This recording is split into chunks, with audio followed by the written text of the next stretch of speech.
खबरें जो आपको सीधे जोड़ती हैं हमसे, जिनका आपकी जिंदगी पर होता है सीधा असर। खबरों की वही तस्वीर, बिना बदले, बिना।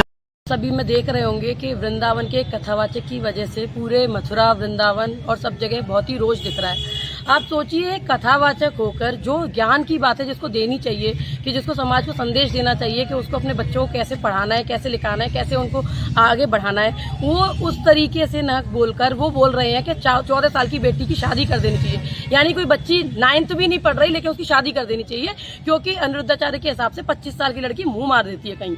तो ये उससे पूछो कि तेरी शादी कब हुई थी, तेरी बीवी ने कहाँ मुंह मारा था, तुझे पता है? या तुझे ये पता है कि तेरे घर में बाकी तेरी बहनों की, तेरी माँ की शादी किस उम्र में हुई है? जिसको ये नहीं पता उसको ये समझना चाहिए।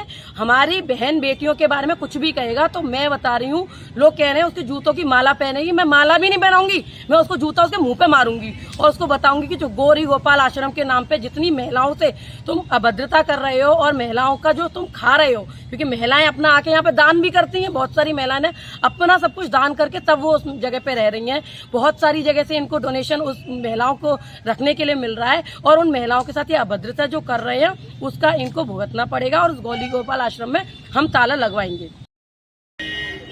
अनिरुद्धाचार्य ने माँ बहन बेटियों के बारे में जो बोला है वो बहुत ही निंदनीय है।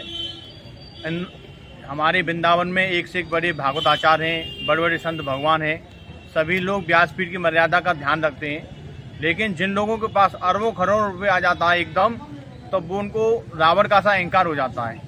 यही स्थिति अनिरुद्धाचार्य की है। इन लोगों के पास अरबों की संपत्ति इकट्ठी हो चुकी है, तो ये लोग व्यासपीठ की मर्यादा को भूल चुके हैं।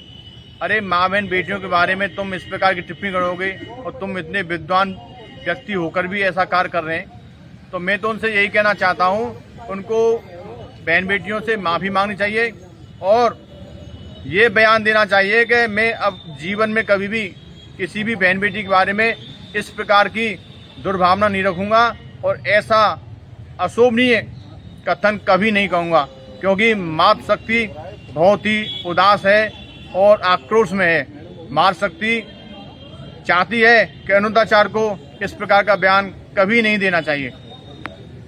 संत के यहाँ जाकर के आशीर्वाद ले रहे हैं, कृपा ले रहे हैं और संघर्ष कर रहे हैं और पूरा संत समाज इनके साथ में है।